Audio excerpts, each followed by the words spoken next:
पहले तो postmortem TV का बहुत बहुत शुक्रिया। देखिए, मैं पूरी तरह से 10 तारीख वाली घटना की निंदा करती हूँ, कड़े शब्दों में निंदा करती हूँ। ये नहीं होना चाहिए, बहुत अफ़सोस है जिस तरह का हुआ है।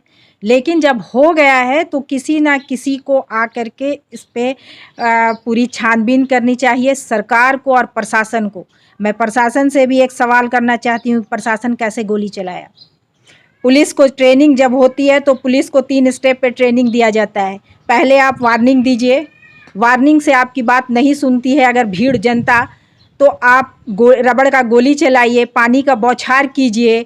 लेकिन ये सब कुछ नहीं हुआ, डायरेक्ट प्रशासन गोली चलाया। प्रशासन किसके ऑर्डर पे गोली चलाया, ये सवाल है और ये प्रशासन को इसका जवाब देना पड़ेगा। और मैं सरकार, हेमंत सरकार से भी पूछती हूँ कि जब पता था इंटेलिजेंस को कि भीड़ मूव जो है वो निकलने वाली है नुपुर शर्मा के विरोध में, तो प्रशासन ने कड़ी कार्रवाई क्यों नहीं की? इससे पहले शांति समिति की बैठक क्यों नहीं हुई?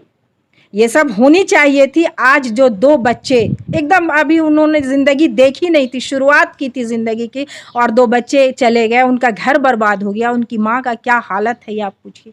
मैं भी एक माँ हूँ, इसलिए माँ के दर्द को समझती हूँ कि उनके पर क्या गुजर रहा होगा अभी। तो ये पूरी तरह से निंदनीय है और किसी न किसी सामाजिक संगठन को, मुसलमान कम्युनिटी के संगठन को, या और जितने भी जो सोशल माइंडेड लोग हैं उनको आगे आकर के इस पे सरकार और प्रशासन दोनों से सवाल करना चाहिए और जवाब मांगनी चाहिए। पथराव जो हुआ है, जहाँ तक मेरे पास भी जितना वीडियो आया है, वो पथराव पहले किसी और के तरफ से हुआ है, क्योंकि ये लोग सारे निहत्थे थे तभी तो मार खाए। यास्मीन जी, क्या कुछ कहेंगे? क्या लगता है कि कुछ प्लानिंग के तहत मतलब इस घटना को अंजाम दिया गया है? देखिए, एक तो 95 साल का सोच इस देश पे हावी हुआ है। आप कहेंगे 95 साल का सोच, आरएसएस का 95 साल का सोच 14 से देश पे हावी है। और ये सारी की सारी मात्र प्रधानमंत्री और गृह मंत्री के आदेश के और उनके अनुसार ही चल रहा है सारा कुछ। दोनों कम्युनिटी को मजहब में छोटे छोटे बच्चों को जहर बनाया जा रहा है, और जहर बनाने के बाद आज तो आप देख लीजिए मानव बम में बच्चे तब्दील हो रहे हैं। ये धर्म की पढ़ाई नहीं है। बीजेपी कहती है कि राम राज्य लाएंगे। मैं पूछना चाहती हूँ, क्या राम राज्य इसी तरह से आएगा देश में? आज प्रधानमंत्री खामोश क्यों है? मन की बात वो हर महीना करते हैं, एक बार आकर के आज क्यों नहीं बोले? क्या मुस्लिम कम्युनिटी हिंदुस्तान का नहीं है? इस सरजमीन में मुसलमानों का जितना खून बहा है आज़ादी में, किसी का नहीं बहा है। लेकिन हम आज कहाँ हैं? आज हमारे ऊपर सवालिया, हम इस मुल्क में है या नहीं है, हमें इसका जवाब प्रधानमंत्री दे, लेकिन दे नहीं रहे। प्रधानमंत्री खामोश है, वो अपने हिसाब से देंगे जवाब। मैडम, महागठबंधन की सरकार है झारखंड में और झारखंड की राजधानी में ये घटना घटी है, तो ये तो और अफसोस की बात है ना। केंद्र से तो जो हो रहा है वो हो रहा है। यहाँ जिस तरह से बीजेपी की सरकार को हटाया गया और इस तरह की सरकार, गठबंधन की सरकार, कांग्रेस और जेएमएम की सरकार को लाया गया, क्यों लाया गया? इसलिए लाया गया कि झारखंड का विकास होगा, झारखंड के लोगों का विकास होगा, आदिवासियों का विकास होगा, मूलवासियों का विकास होगा। लेकिन ये सरकार तो खुद तमाशा बिन बनी हुई है। ये तो ना विकास पे काम कर रही है ना किसी पे। अभी आप देखिए पूजा सिंघल पे क्या हुआ, हेमंत सोरेन सवालिया पे खड़े हैं। संकट मोचन मंदिर आए थे पूर्व मुख्यमंत्री, और वो बोले कि अगर हम मुख्यमंत्री रहते तो ऐसा कभी नहीं होने देते। और इससे पहले भी वाकई में वो मुख्यमंत्री थे और रोड में उतर करके दंगा को शांत किए। तो मतलब क्या लगता है कि ये प्लानिंग के तहत हुआ है या शरारती तत्वों का तो ऐसा कोई धर्म नहीं होता है? नहीं, देखिए, किसी के का भी जो उग्रवाद होता है, आतंकवाद होता है, उसका कोई धर्म नहीं होता है। लेकिन बहुत अफसोस की बात है, मैं यही तो कह रही हूँ कि जहाँ भी इस तरह का हुड़दंग होता है, भीड़ होती है, मोव होता है, उसको एक कम्युनिटी से जोड़ दिया जाता है। ये बहुत अफसोस की बात है। आप झारखंड में तो जो हो रहा है वो तो बहुत अफसोस की बात है। ये आप देखिए यूपी में क्या हो रहा है, यूपी में बुलडोजर चल रहा है। आप बताइए, कानून व्यवस्था है हमारे यहाँ? हम संविधान से चलते हैं, तो जबकि वो मुजरिम नहीं है। मुजरिम को भी मुजरिम कहना हमारे यहाँ अपराध है। हम मुजरिम नहीं कह सकते हैं जब तक कि कानून उसको सजा नहीं दे, साबित नहीं कर दे कोर्ट कि हाँ वो अपराधी है। लेकिन आज तो घर गिराया जा रहा है, प्रधानमंत्री खामोश है। ये कहाँ जा रहा है हिंदुस्तान? बहुत अफसोस की बात है। 3 बच्चों की मौत हुई है, क्या लगता है कि वो मौत प्रशासन की गोली से हुई है या और किसी की गोली से? नहीं, प्रशासन तो साफ है, प्रशासन गोली चला रही है। एक गोली तो आपका वो पॉल खूटा, बिजली के पॉल से भी निकाल रही है प्रशासन। जाहिर सी बात है प्रशासन गोली चलाई है, और वो बहुत सा फुटेज, आप लोग तो मीडिया वाले हैं, आप लोग तो फ्रंट में थे वहां, आपने देखा होगा कि किस तरह से एक तरफ से पथराव हो रहा है, दूसरी तरफ से सरकार गोली चला रही है। प्रशासन से मैं यही तो कड़े शब्दों में पूछना चाहती हूँ कि प्रशासन को किसने ऑर्डर दिया गोली चलाने का? डीजीपी इसको बताया करके, सीनियर एसपी इसको बताया करके कि कौन कहाँ से इनको ऑर्डर मिला था गोली चलाने का, और ये किस तरह कहाँ पुलिस ट्रेनिंग लिए थे जहां इनको शुरुआत में ही गोली चलाया देने का ऑर्डर दिया गया है।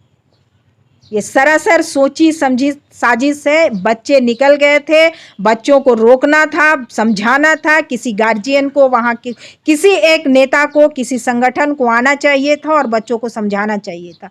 ये घटना जो हुई है जुमा को 10 जून को बहुत ही निंदनीय है। मैं पूरी तरह से इसका खंडन करती हूँ, ये ऐसा नहीं होना चाहिए। आपकी पार्टी इसमें क्या कर रही है?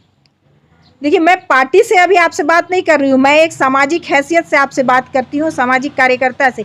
मेरी पार्टी का एक लाइन में सिद्धांत है कि हम धर्म की राजनीति नहीं करते हैं और ना हम धर्म की राजनीति में कूदेंगे। लेकिन मैं जिस कम्युनिटी के साथ अभी ये हुआ है, जिसके 2-2 बच्चे मरे हैं, मैं उस कम्युनिटी से आती हूँ, का है हमारा है।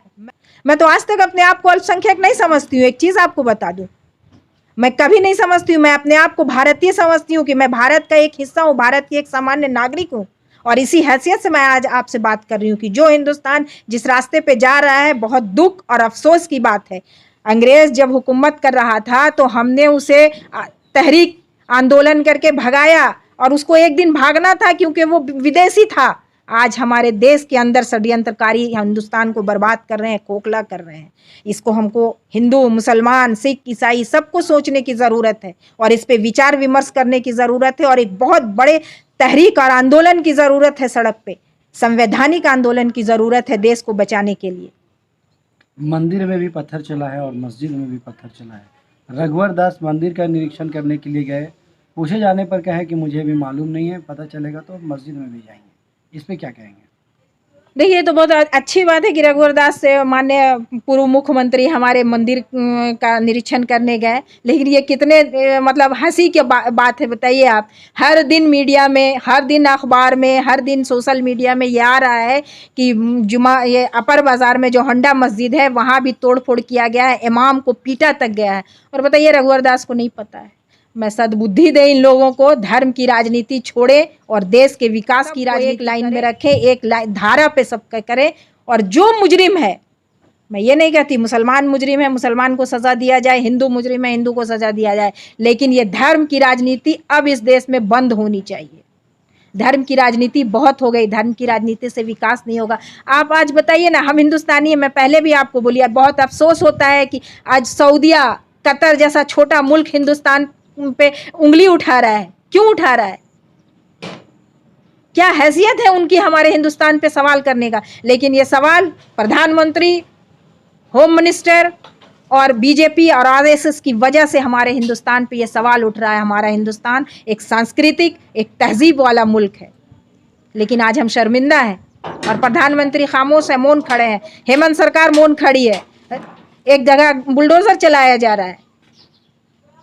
कानून खत्म हो गया है, ये कानून का राज नहीं है। जब आप कानून ही खत्म कर रहे हैं तो न्यायपालिका, उच्च न्यायालय सारे को खत्म कर दीजिए। क्यों आप बैठे हैं? आप ही सब कुछ फैसला कीजिए। सब कुछ चाहिए, ऐसा करना चाहिए कि एक कम्युनिटी जिस पे बीजेपी टारगेट की हुई है उसको सबको सड़क पे निकाल के और गोली मार दे। हम मार खाने के लिए तैयार हैं, लेकिन हमारा कसूर हमें बताना पड़ेगा कि आप इस कसूर में हैं शामिल, इसलिए हम आपको मार रहे हैं। सीना ठोक के सीने के सामने गोली चलाएं, सीने के पीछे